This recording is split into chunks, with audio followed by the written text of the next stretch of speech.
Very warm welcome. Good afternoon. It's so good to see that you are all here and the room is almost full. Welcome to this launch event on navigating fragility, conflict and violence to strengthen community resilience, a new practitioner handbook and a call to action. And I would like to present a lovely colleague and friend, Catalina Jaime. We know each other since 10 years because we have worked quite a lot. Even more on anticipatory action and different DRR topics. So good to co-host this event with you, Catalina. Great, Alexandra. It's really wonderful to be with all of you today. We have been working quite a lot to bring to all of you and to the wider humanitarian sector this guide. So it's just quite a special moment to be able to do this. Just a little bit about the background. The reason why we wanted really to invest the time on creating this guideline is because we know that many places affected by fragility, conflict, and violence do not have the financing options to be able to do it properly. But we know that things are changing, so we know that there are big changes on climate finances that might enable actually many of these countries to finally be able to do disaster risk reduction and climate adaptation properly. So what this guide offers are these experiences from national societies, the Federation, the ICRC, to really try to bring these examples and experiences that can inspire the wider movement and the humanitarian sector. Yeah, thanks a lot, Catalina. As you rightly put it, it's just the right moment in time for this launch event. So just to explain you a bit what you can expect from this event today, we will start with welcoming words by our Ambassador Nicola Gilhoff, Deputy Permanent Representatives of the German Permanent Mission in Geneva. And I would like to say here already thank you for the financial support of the Federal Foreign Office, because without that financial support, we could really not have worked so many months with so many different stakeholder groups to on this guidebook. And so it's really, really good to see that our Federal Foreign Office investing so much in different thematic priority areas which are important to the humanitarian system. Afterwards, we hear from our esteemed panelists, and they are almost all there, coming from the Colombian Red Cross, the Palestinian Red Crescent Society, IFRC, and the ICRC. And they will highlight in panel discussion the importance of the joint work in fragile conflict and violence affected contexts and their practical experience. And I think that is extremely important to not only stay in theory, but to really highlight some of the experiences in practice. And the last part is to close the session, and we will as well, I mean, if you know me and Catalina, there are always participatory elements in our session, so there will be the opportunity for you as the audience online and on site to engage. And to close the session, the panelists will share priorities and a call for action to somehow bring the joint approach into practice. And now, let me a warm welcome to our ambassador. We give the floor to Ambassador Nicola Gilhoff, the Deputy Representative of the German Permanent Mission in Geneva, for her welcoming remarks. Over to you. Thank you. Well, thank you very much for the invitation. It's a great honor to be here. And oops, there's some. It's a great honor to be here, and it's also great to see that many, the full room on a Friday afternoon in Geneva before the conference then starts here next week. Just opposite, everything is being prepared already, so it's really a great timing for this handbook. And I just learned it's a handbook for the elderly like me, but it's usually an online version with links, and but it's good to have something in the hands as well. So, well, today we as all of you know, following the news, we really stand at a critical juncture in a world which is increasingly shaped by crises, whether due to climate change, natural disasters, man-made hazards. It is our shared responsibility to prepare for the challenges of the future. And with the launch of this handbook, we contribute to key global commitments outlined in the COP28 UAE declaration, the Sendai framework, and as well as the Sustainable Development Goals.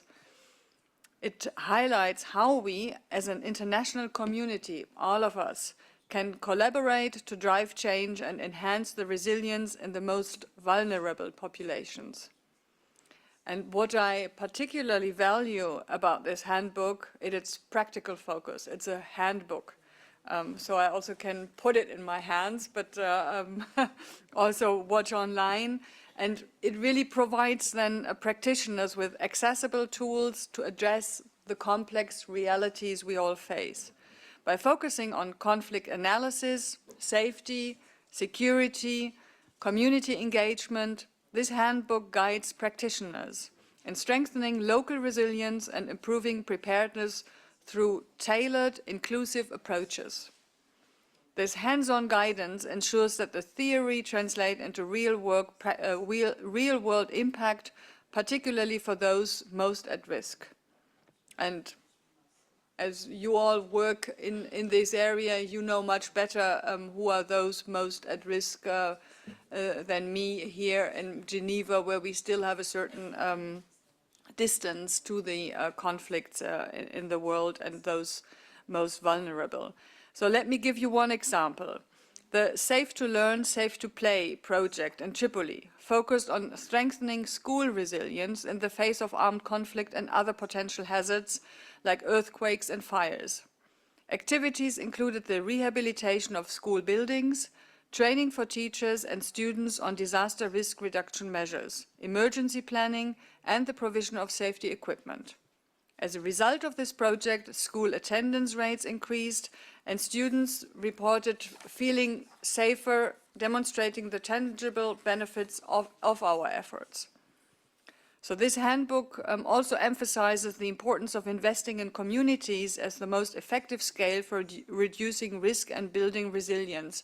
We all talk of the localization of work, and it's also one of the subjects next week at the conference to look really at the local level, even more than we do it today. Empowering local populations to set their own resilience agendas and achieve them in partnership with humanitarian actors as you is essential. In addition, it stresses the need for holistic approaches and cross-sectoral partnerships to address multi-risk environments. The handbook builds on the unique experience of the Red Cross and Red Crescent movement, which works with national societies and fragile and conflict-affected regions worldwide. Volunteers, often from the closest of the affected communities, have been instrumental in delivering timely and lasting support, and we extend our deepest gratitude to them. And that is why we are also proud and happy to having financed also to come up with this handbook and to put all this into one handbook. Because together we must strengthen our collaboration to support those most at risk.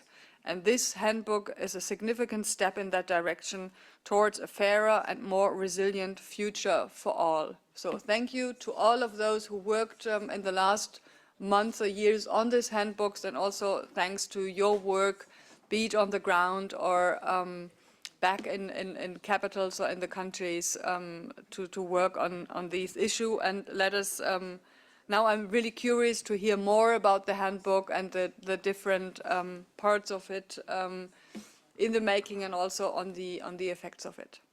Thank you very much. Thanks so much. Applause.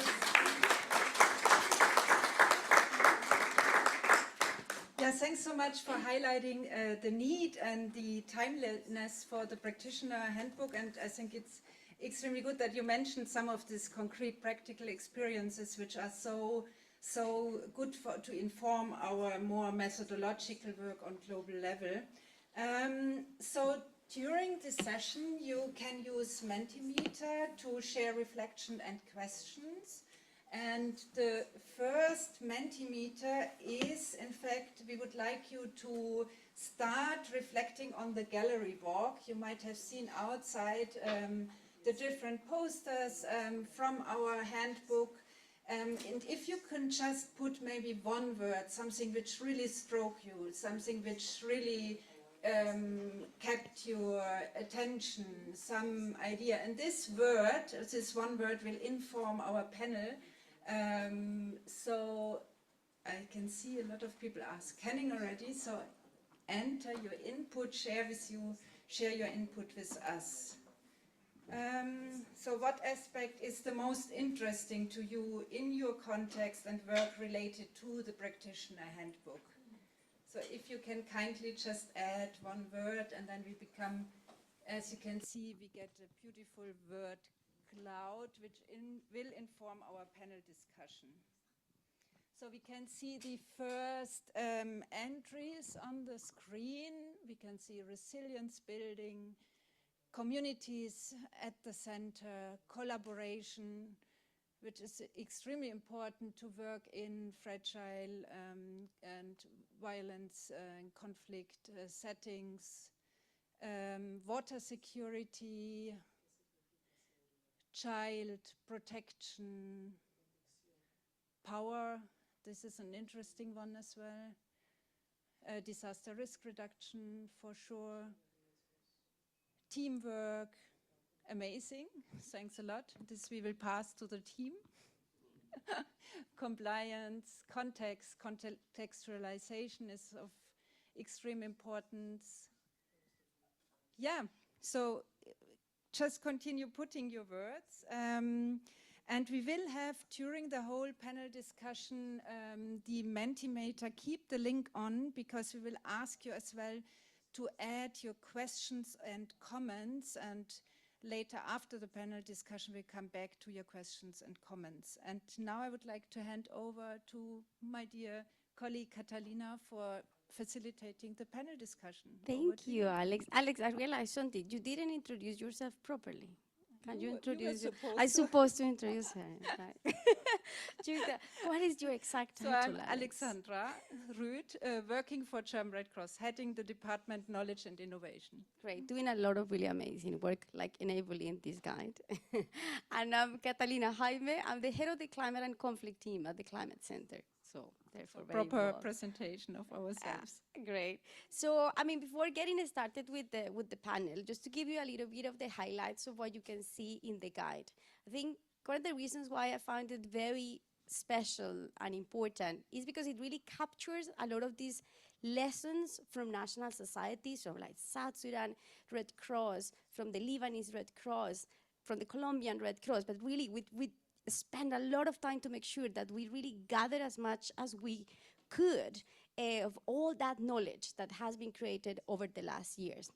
Also, something that we recognize in this that is important is that we do have a lot of tools in the movement. We have so much tools on safer access and things that we have developed over the last 40, 30 years. So what you will find in the guide is a sort of like repository of a lot of those things that are out there that are often very difficult to find if you're a practitioner and you want to kind of understand what can I use. So you will be able to find those things there, among many, many other things that you can find in the guide.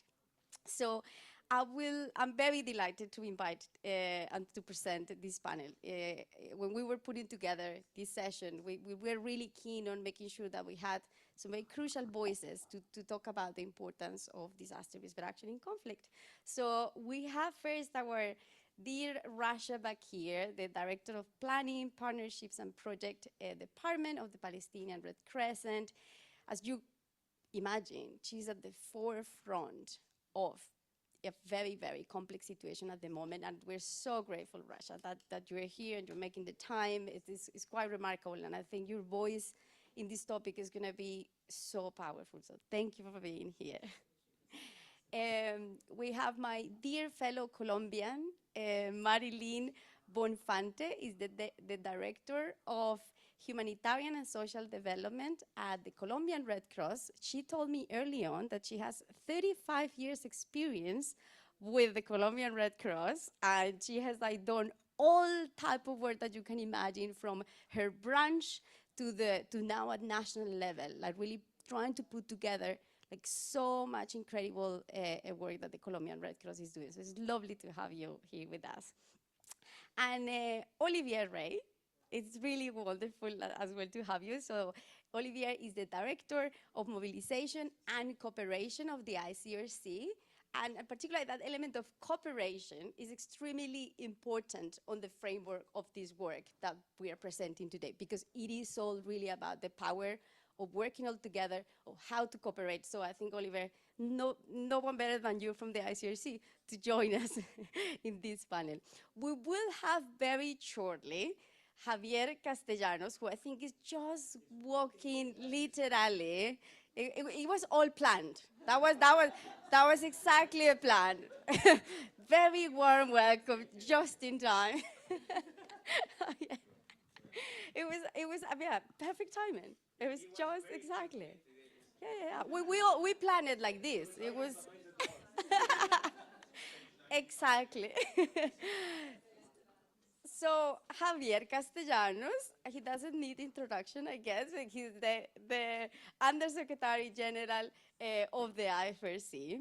So I'm considering, shall we sit down or shall I just stay here? I might just stay here so I can see you better.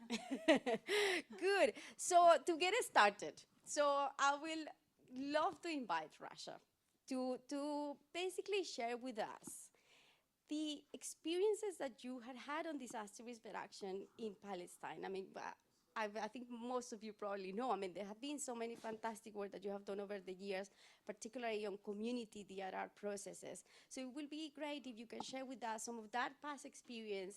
How do you reflect on that based on the current complex situation that you are living? Maybe what is that expectation of the future to implement disaster risk reduction afterwards? From here, I think. So good afternoon, everyone, and thank you very much for offering this space today and this opportunity. Indeed, I come with a lot of messages coming from the field, and it was really hard to put that in 5 minutes only. But I think the main thing to start with is how, looking back at the experience of the Palestine Red Crescent, DRR has been integral in the mentality of the work of PRCS. So the mentality of programming, the mentality of staff and volunteers. You would see DRR mentality not only in disaster risk management program or department, but also within rehabilitation program working on disability programming or psychosocial support. So it's part of the way of thinking and the part of how we want to deliver. And I think this guided us as well in line of the strategic framework of PRCS programs in general. The way that we always look at localization and raise the flag of localization whenever we have any discussion with partners, with donors, with all other stakeholders in our context and even beyond. And the way we define localization on the different levels, so when we look at the community-based level towards the organization level or even the national level, plus donors, partners level. So if you look at it, it would be similar to all other programs that we are trying to implement. And this has been clear in the way that, to answer your question, before and after, before a year of now, how we worked on DRR and what changed of it after a year. And honestly, a lot of things changed, at least our perspective on how we should look into DRR in a different level and what lessons learned we can bring from that. So for the time being, for example, at the time where, I'll take the example of Gaza because it's the most recent and most visible, where all the investment we have done through disaster risk reduction initiatives and programming with communities, for example, rehabilitating streets or building water reservoirs or others, and they were very crucial for the programming at that time for the services to reach people, to present to them what they are real need of. Unfortunately, now all infrastructure, all civilian infrastructure is gone. We talk about more than 70% of civilian infrastructure destroyed in the past year, and we believe it's even more, from schools to universities to streets to hospitals, literally everything. But what remained was actually what we have touched and what we have seen is what we have left within the communities, what we have built in the mentality of people, and how they deal and how they react. It's literally the resilience that we contributed to build for the Palestinian community.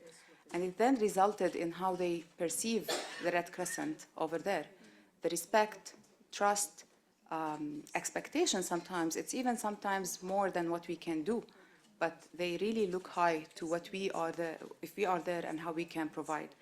Examples of how this really benefited us recently was working, for example, with municipalities, those that we have worked with over the years of DRR programming in normal, somehow, times, have now come to us saying, we want to support with whatever is possible. If you need a place or a piece of land for shelter sites, for example, they are ready to cooperate with us. It's not as an easy thing, of course. If you are in need of any supplies of water pipelines, etc., we can cooperate together. So in fact, they're now employing what they have for the needs or for facilitating the work of PRCS. Local communities, we have a huge difficulties in getting aid into the Gaza Strip. Looting and organized crime at some point now completely blocking, but previous to this complete blockage actually, communities were coming leaders, community leaders, tribes, everyone. They want to support PRCS aid convoys. They are ready to provide protection with their own people to move with the convoys so we can reach safely to the places of distribution. This is not always available, and it would not happen for any regular organization if it did not really build on that from before the crisis. And also with the public authorities. At the time being, we talk about hospitals, for example, replacing, if I can say, actually, the main public hospitals when all the health system in the Gaza Strip have collapsed. All public hospitals have either went out of service or are working on a very minimal way. At the time being, our Al-Amal hospital in Khan Yunis is the one that is lead in all operations and introducing additional services. It was never meant to be a major hospital, but now it's doing this. And it's being enabled by local public authorities as well to do so.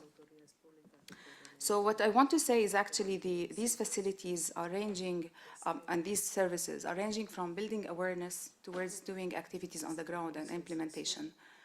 But even if you do not take the rewards at the time of that implementation, you can take it definitely later.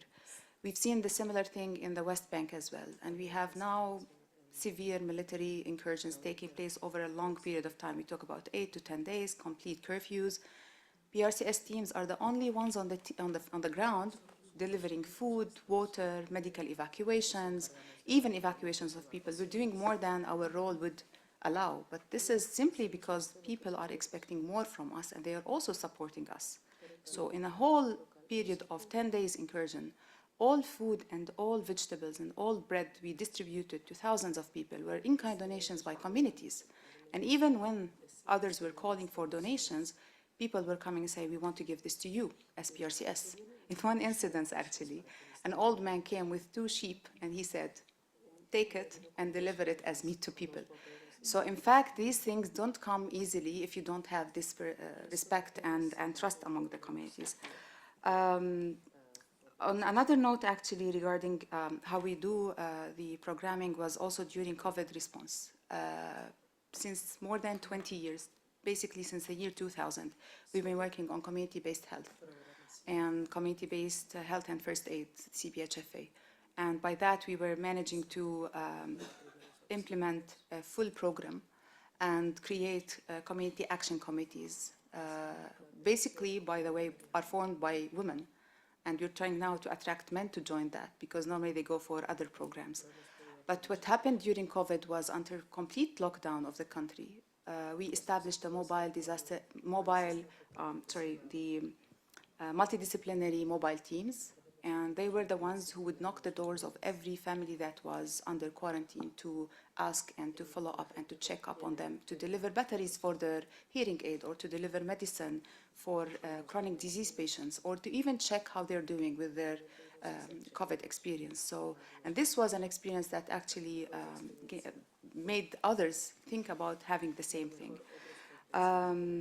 Won't go a lot into the details of how programs are taking place, but I just want to say that when you look at DRR under the community-based or organizational level, like what we do now with the decentralization, for example, that we need to be ready and prepared in every community. We are under a context where we have hundreds of checkpoints and closures. In 1 minute, they can close a full community inside, lock them in.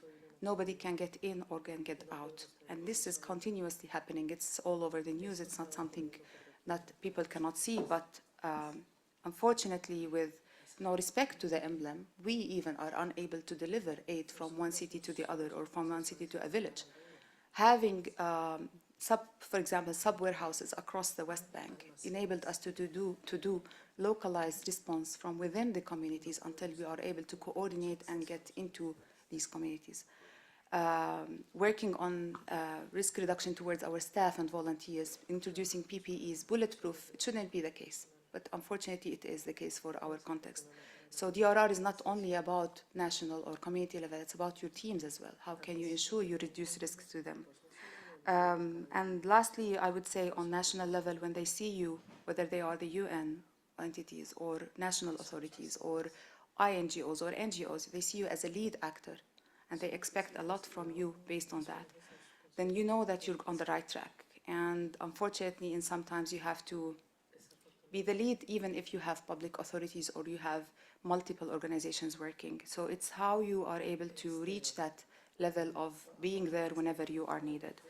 If I close with one point, it's on what this experience can teach us, and even for the context of Palestine, on a small country with different contexts per every locality, unfortunately. This has a wall, the separation wall, this has a settlement, this has closure, this is under a war, intensive war.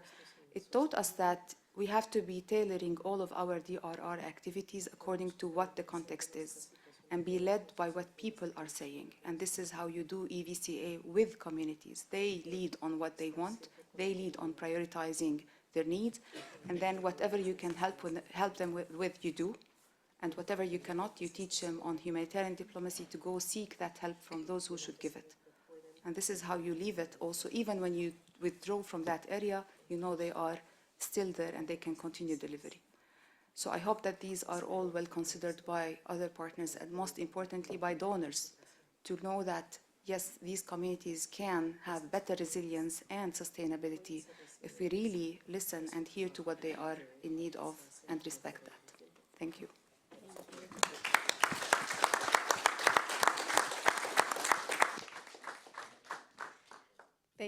Thank you so much. Right, that was quite remarkable and special. I think you capture the complexity of what we are trying to do in 4 minutes in the most beautiful way. That's really, really touching. I think many of the things that you mentioned kind of reflect on the way how we develop the guide. And I think that aspect of understanding the different contexts, you could see it here. We really try to look at examples of how to operate in high intensity conflict, protracted conflict, contested territories, and so on and so forth, to really try to give, you know, the examples and the detail of exactly that. So that's one element. But I think that aspect that you highlighted of the importance of DRR to create trust with communities and to be able to create that rapport is definitely one of the crucial things that we are trying to do. And I think the beautiful thing of DRR is that it's not just an isolated sector. Like DRR is at the end everything that we do. Like it is all the different interventions that we do are to reduce risk at the end. So thank you so much. That's very, very special. Now I'm gonna welcome Marilyn. And yeah, it is quite special for me, you know, to have you, Marilyn, like, particularly on this topic. Like the first time that I got to know the Colombian Red Cross was when I was like 13, being trained by the Colombian Red Cross on evacuation, on disaster risk management. And at that time in the 90s in Bogota, we were not only preparing for earthquake response, but also for the terrorist attacks. So I remember so well being very little at the Colombian Red Cross, doing the trainings and just talking about these two things. So you have clearly a lot, I'm very old, so you clearly have a lot of experience on this topic. So we will love us to share with us what the Colombian Red Cross have done to be able to deliver in this complex context. What is the work that you do in community resilience? And just tell us a little bit of some, you know, lessons learned and examples of how you have been able to do disaster risk reduction in the complexity of Colombia, which is just so volatile all the time in all the different areas.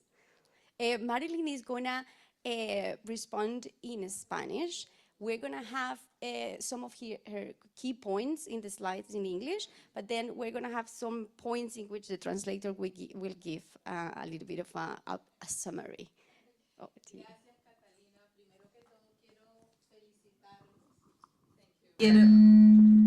Primero que todo quiero felicitarlos y agradecer por este espacio y por el lanzamiento de estos documentos que definitivamente van a servir como unos instrumentos importantes, no solo para las sociedades nacionales que vivimos este contexto permanentemente, sino aquellas que apenas están empezando a tener que hacer su misión en estos contextos. Definitivamente. Thank you for the introduction, Catalina. And thank you for launching these tools that I think are going really to help all national societies, not only the ones that are living in a very fragile context like ours, but many others that are now beginning their journey.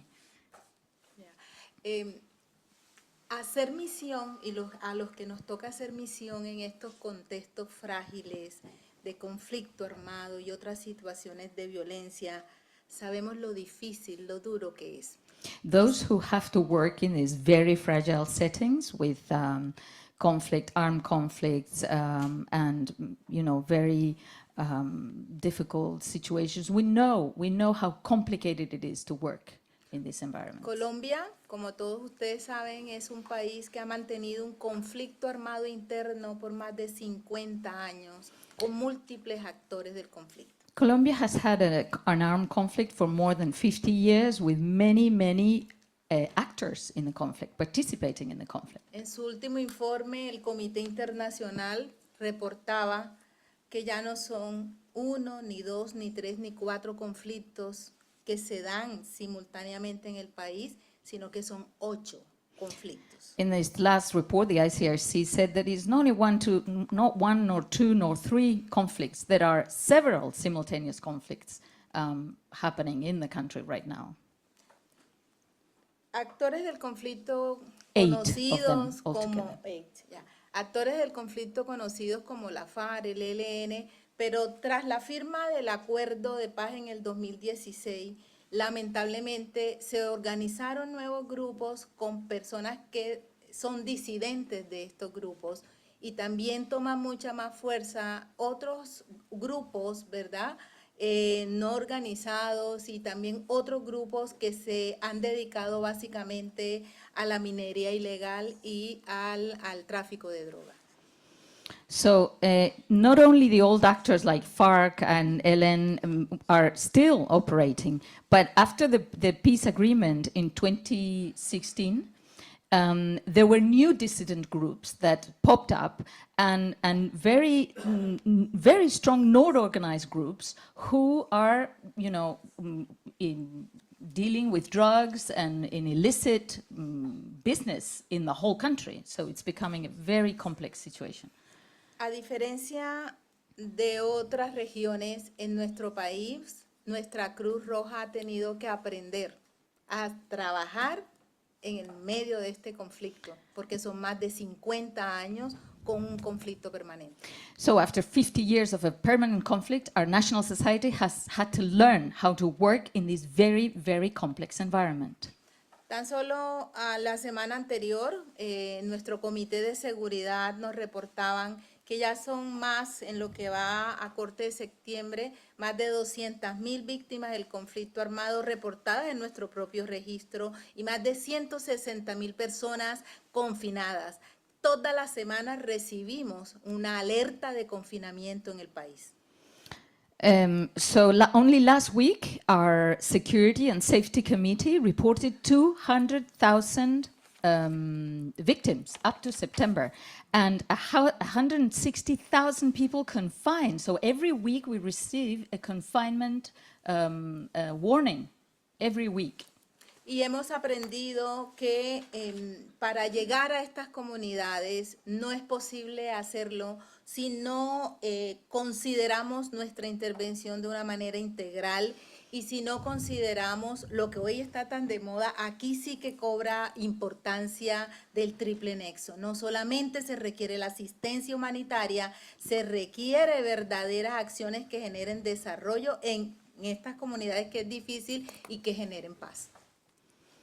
So what we have learned, and reaching all these communities is that we need comprehensive interventions. Now, more than ever, this very famous concept of the triple nexus is absolutely true in Colombia. We have to implement humanitarian actions, but also development actions and all sorts of actions to protect communities. Very ¿Y fragile. cómo lo hemos logrado? Bueno, principalmente hemos tenido que garantizar la seguridad, ¿verdad? La presencia en el territorio, el acceso al territorio bajo unas condiciones que no pongan en riesgo a nuestros voluntarios. Y eso lo hemos logrado. Hemos establecido un sistema, ya para nosotros es un sistema robusto de seguridad soportado por una política nacional de seguridad que acoge todo un sistema. So we've had to create a very, very strong safety system to protect our volunteers and our staff so that they can reach these places. And all of this is totally comprehensive with many elements to protect our people. Ese sistema tiene alcance a todos los niveles de la organización, desde el nivel central, departamental y municipal, a todos los componentes del movimiento. No es un sistema exclusivo de la Cruz Roja Colombiana, es un sistema que se vuelve de obligatorio cumplimiento, Comité Internacional, Federación y todas las sociedades nacionales, y se suscribe a través de acuerdos. So this comprehensive safety system reaches out to all the decentralized levels of the Colombian Red Cross, national, departmental, local, and it applies to every single stakeholder and people cooperating with the movement, the ICRC, everyone, and all of that through signed agreements with a different structure of management, guidance, execution, support, through preventing and proactive measures, safety measures. Y es dinamizado a través de una estrategia que incluye toda la actividad que hacen los comités, un comité de seguridad nacional bilateral que tenemos con el Comité Internacional, el CICR, un comité multilateral con todos los demás componentes del movimiento y de igual manera los comités seccionales que se hacen con nuestras filiales y con las sedes de CICR presentes en el territorio. So actually it's an overarching safety strategy that is driven by national security and sectional committees. We have a framework for safer access, and I mean all this is together with the ICRC. It's an overarching safety strategy actually. Y por último, este sistema se vuelve realidad a través de un manual que se implementa en la operación en el territorio, ¿verdad? Y el acogimiento de la estrategia de acceso más seguro y otras estrategias que le dan solidez a este sistema. And we have rules and procedures with a handbook that actually make this system applicable in the field. Great. Gracias, Marilyn.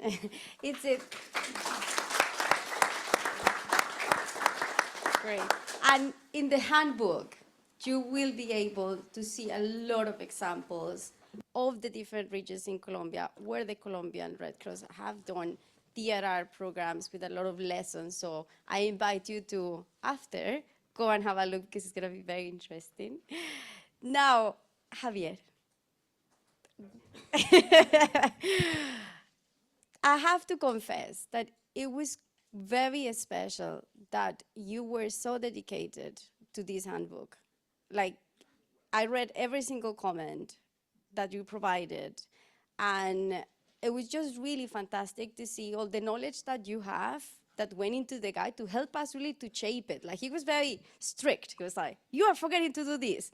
Don't forget to include this, like in a really great way. And that actually really gives the guide like this depth that we really wanted it to have, and really to connect basically with all these years of experience that you have, with the work with the national societies. So we're very grateful for that. It was absolutely excellent.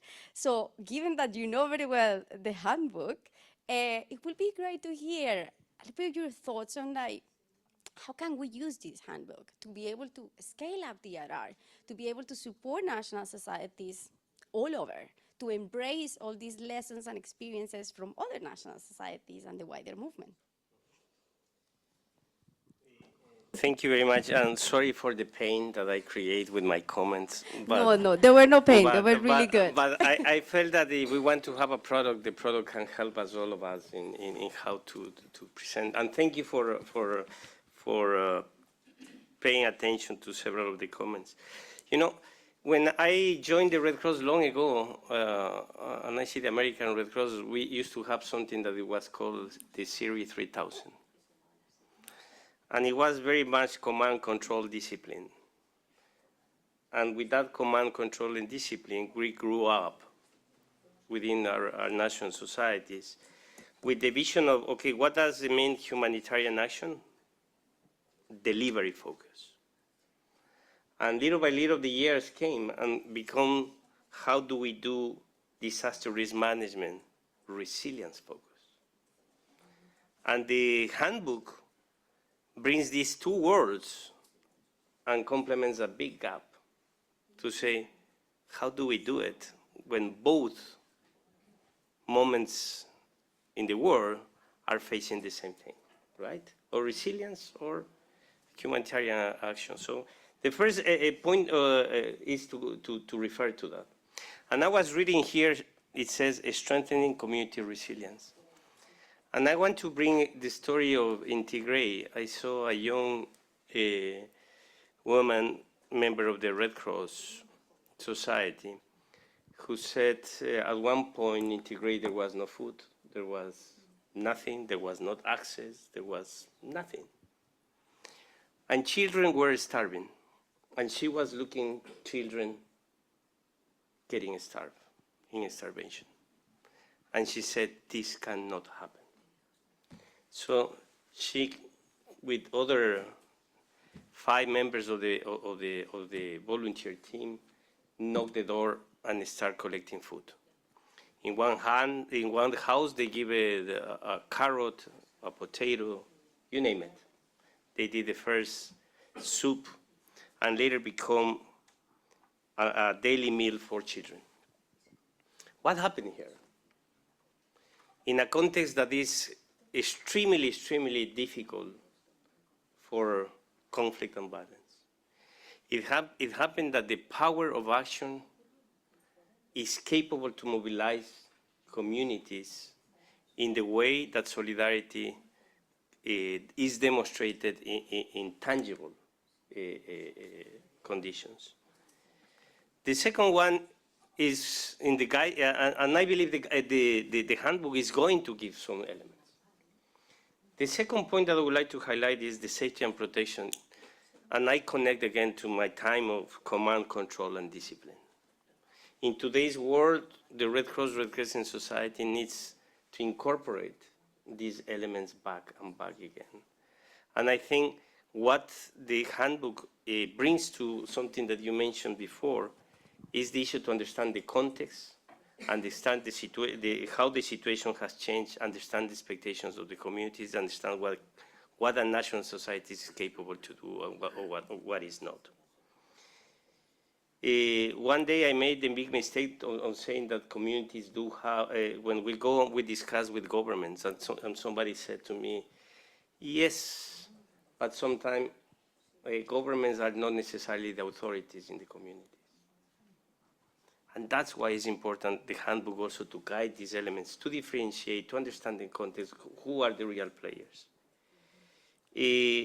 Finally gives a step-by-step process that allows the reader or the implementer to achieve what we aim to achieve. At the end, we want to reach communities. That means humanitarian access.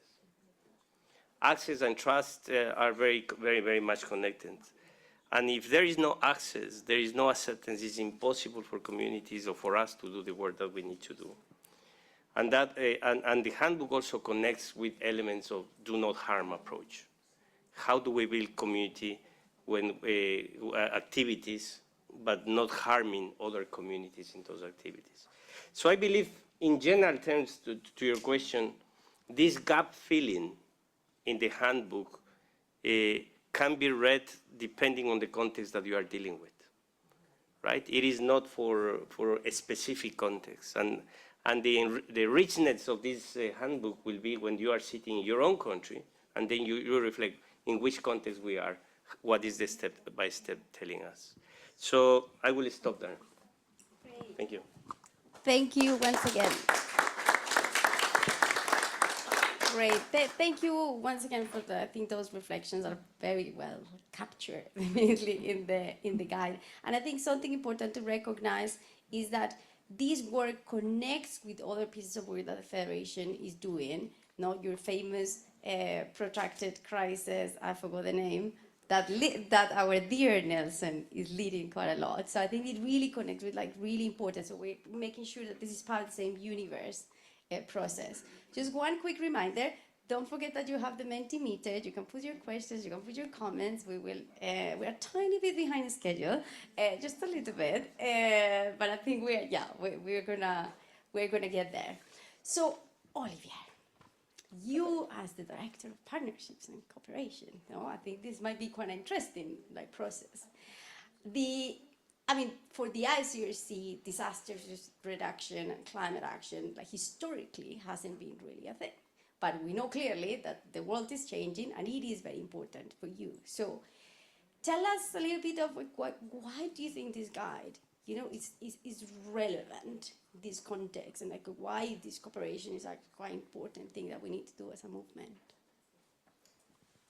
Thank you, Catalina, and congratulations to all the colleagues from the various organizations involved in this handbook. It's easy to underestimate the work that it takes to deliver that jointly, but that's exactly what we need. And I think this is the Red Cross, Red Crescent movement at its best, pooling its capabilities and its experience. And I have to say that the two experiences that were just shared and Javier's remark capture what the Red Cross, Red Crescent can bring when we bring our respective experiences together. I was in a workshop yesterday with 5 Secretary Generals of African national societies, and the question that was put to us was, what are the main stakes for you as you look towards 2030 and the years beyond? And it was interesting, that conversation. The first started saying, well, we've just been asked to help our authorities move a village which is in a place which has been flooded. It's all covered with water, and there's no possibility for the population to go back. And that was an ancient village populated decades or centuries ago. So climate change is a major issue. And the next Secretary General said conflict and violence is our problem today, and it's going to be our problem tomorrow, unfortunately. And then the first one said, come to think of it, that village was actually in an area filled with violence and difficult to access. And the other Secretary General said, oh, come to think of it, my violence problem is in an area of the country that is inaccessible half of the year because of desertification, and the trucks just can't make it, even when we manage the security because of desertification. So you can see that interplay and making artificial boundaries between tackling climate change, tackling conflict, just doesn't make any sense for the populations that we support. And so it's fundamentally about developing that holistic approach that puts the populations at the center. Russia has said it extremely well. If you listen to the communities, they have half of the answers, or if not more, but we need to be able to listen to them and not come to them with our supply approach. I was in a meeting recently when a colleague from a humanitarian organization saying we're commodifying humanitarian assistance today, where because we're driven by data, by metrics, etc., we're talking about the goodies that we import, speaking about the number of trucks, and forgetting about what the communities fundamentally need. And communities won't make a difference between a conflict-related problem and a climate-related problem. They're hit often with both of them, and they need holistic answers. And so, no, the ICRC is indeed not a climate organization. That's not the heart of our core mandate. But can we afford to be a conflict and crisis and violence organization if we don't take seriously the climate crisis which is hitting the populations that we support? The answer was given by our colleagues. And so that's the way we embark on this adventure with our colleagues. You don't do DRR quite the same way in a war zone. Or in an area affected by armed groups or controlled by armed groups. There are specific socio-political dynamics and risks that you need to take into account, and that needs to be captured in terms of conflict sensitivity, and the guidebook, I think, does it very well. But you also don't provide humanitarian assistance, which is the heart of our, and protection and assistance, which is the heart of our mandate, in some of the areas that are every year flooded or where desertification or heat waves, for that matter, are a problem. And let me just give you an example that we've just discussed earlier. At the heart of the ICRC's mandate is visits to detention centers to visit prisoners of war. Some of these detention centers are in the Sahel, in areas that have heat waves that didn't exist quite the same way before, where you have 48, 49 degrees Celsius regularly now every summer. How does a detention center manage that? Our colleagues have realized that the detainees were at risk of just dying because of heat, for the lack of adaptation of the detention facility. So this is, and so the solution that we've developed with your support was conceiving the detention center differently, bringing in generators to make sure that the detainees had their basic rights respected.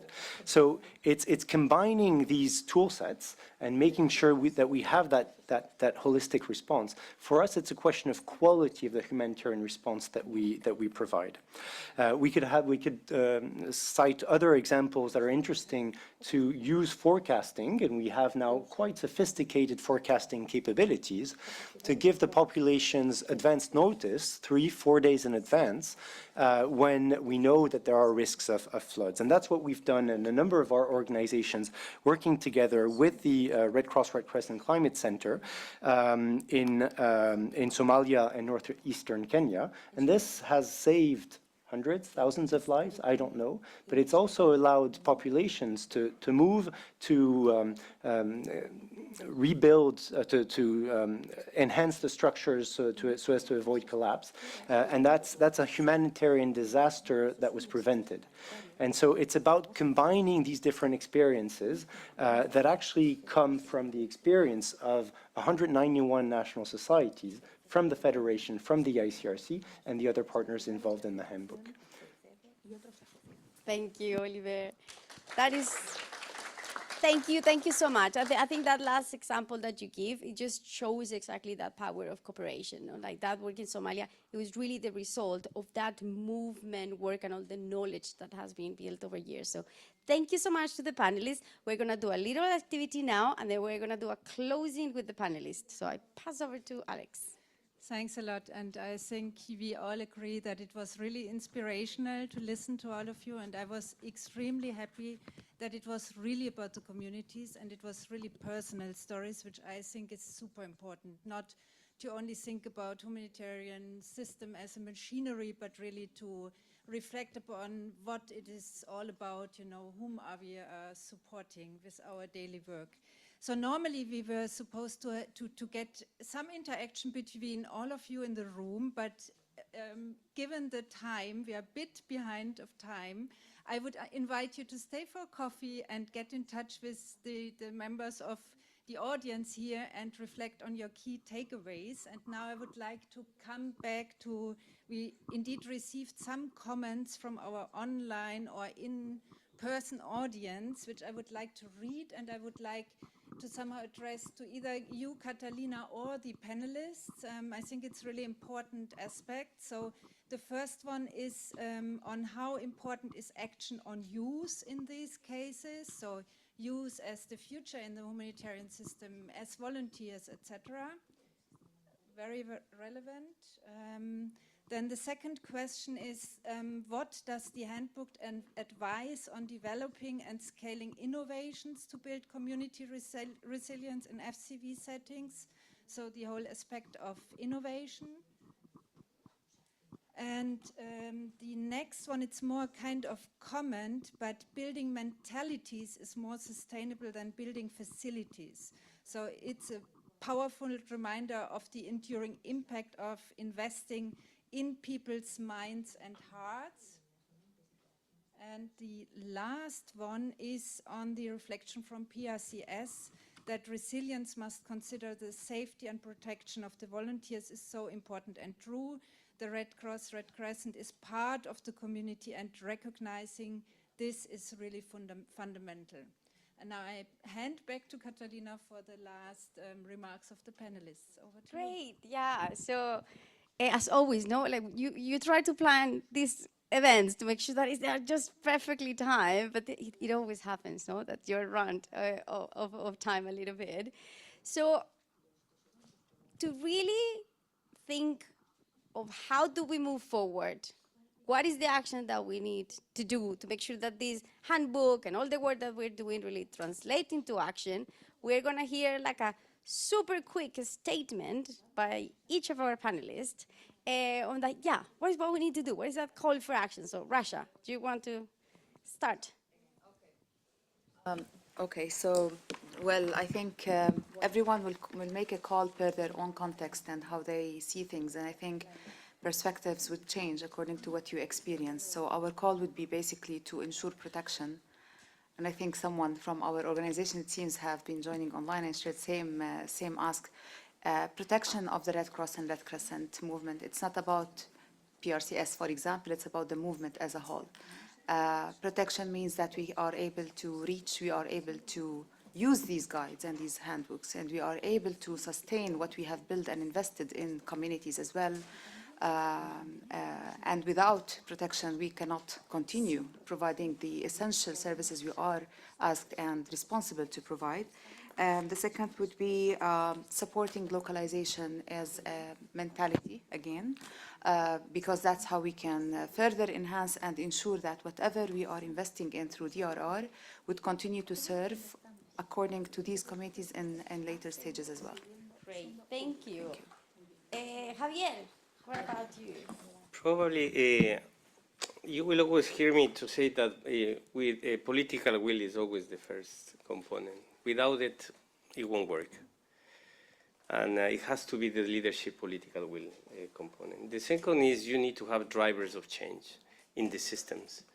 Because what you need to ensure that that political will is transformed into action, right? The third one is a more multi-sectorial implementation on the activities. If it's not multi-sectorial, we are missing the point of what communities are telling us. Those three elements, I think, will be substantial for continued implementation and learning in terms of what we are doing. And my final one is allow yourselves in that political will that mistakes and fails is part of the journey all the time. So that's nothing bad to make mistakes. Great, excellent. Olivier. One, read the handbook. Excellent. And disseminate it because a lot of time, energy, and knowledge is in there, and often these sit in offices and don't reach those who actually need to be using it, who are the National Society staff, volunteers, and the personnel of our organizations. So please contribute to disseminating it. My second call for action is let's dissolve our bureaucratic silos. Now, doing it, I used to say breaking the silos, but I think it's a bit too violent. I think quality collaboration, such as this one, contributes to dissolving the silos in ways that don't break the clarity of our roles and mandates and responsibilities. And the ICRC in its new institutional strategy is decided to refocus on the core of its mandate and its unique added value that allows us for the collaborative ventures such as this one across different organizations by concentrating on what we can bring to the equation. And so I think these two notions go hand in hand. Clarity on the roles of responsibility, which allows us for the cross-cutting collaborations and breaking our silos. Brilliant, excellent. So like reading for the weekend. Good. And Marilyn, your words. Bueno, yo creo que debemos seguir haciendo ingentes esfuerzos por generar el mayor número de capacidades posibles a las comunidades. We have to continue making enormous efforts in order to increase to the maximum the capacity in every local community. En situaciones de conflicto no podemos esperar que siempre podamos llegar. Ellos son los principales que deben tener la capacidad y la resiliencia. We cannot expect that in every situation of conflict, we are going to be able to reach out to them. They are the ones who have to have their capacity and the capacity to act. Debemos aprender a hacer más y mejor abogacía e incidencia. No es una función exclusiva del 6CR. Todos tenemos que hacer en estos momentos una abogacía más efectiva. We all have to learn how to be more proactive in terms of awareness. It's not only up to the ICRC. All of us at this moment in time have to make an even bigger effort and increase our promotion capacity, our awareness capacity. Es imperativo garantizar la seguridad de nuestro personal, de nuestros voluntarios. Y eso implica que nos tomemos en serio cuáles son los mecanismos, cuáles son las normas, cómo acogemos a cabalidad las normas de seguridad antes de llegar al terreno. Okay, at this time, it is of utmost importance to guarantee the security of our staff and our volunteers. We have to take very seriously our mechanisms and our norms. We have to know how to respond and how to make sure that they're always safe. Y en estos entornos definitivamente hay que seguir haciendo más difusión de principios, hay que seguir compartiendo cuál es nuestro mandato, nuestro rol auxiliar y sobre todo creo que es muy, pero muy importante que hagamos todos los esfuerzos para tener aceptación, credibilidad por la comunidad y por todos los actores principales en el conflicto. And in this context, we have to make sure we disseminate our principles, that we share our mandate, that we make people aware of our auxiliary role, and also what is very important is to undertake all efforts to increase our acceptance, to raise our credibility, and to make sure that all actors are aware. Thank you so much to all of you for all your wisdom and really wonderful ideas. And I think for us, it's just so special that you are the ones who are launching like this. So Alex is gonna close the event with all the acknowledgements of all the people involved in this process. Thank Okay, I you. promise I will not take a lot of time because I can see people want to or need to move to other events already. But thanks a lot to all the panelists, and I would really like to thank as well all the wonderful colleagues who contributed to the guide, because to come up with this, I think it's 100 or more pages guide, this was a huge effort, and it was really a movement effort. So special thanks to Stephanie Julmi, Blest Michael Bang, Iris von Birgelen, Markus Geiser, Wolfgang Friedrich, Catalina Jaime, as part of the steering committee, the lead authors under the leadership of Lisa Sauerhammer, who is sitting here. Special thanks to Julia Schillinger, Patrick Bolte, and Laura Peters. And the guidebook is published on the website of the Global Disaster Preparedness Center. And we have Omar here in the room. Special thanks to you as well. Thanks, Ambassador Gilhoff, for opening, for welcoming us. And I would like to wish the Red Cross, Red Crescent colleagues a good continuation at the General Assembly, the Council of Delegates, and the International Conference. Thanks a lot for coming. Thank you.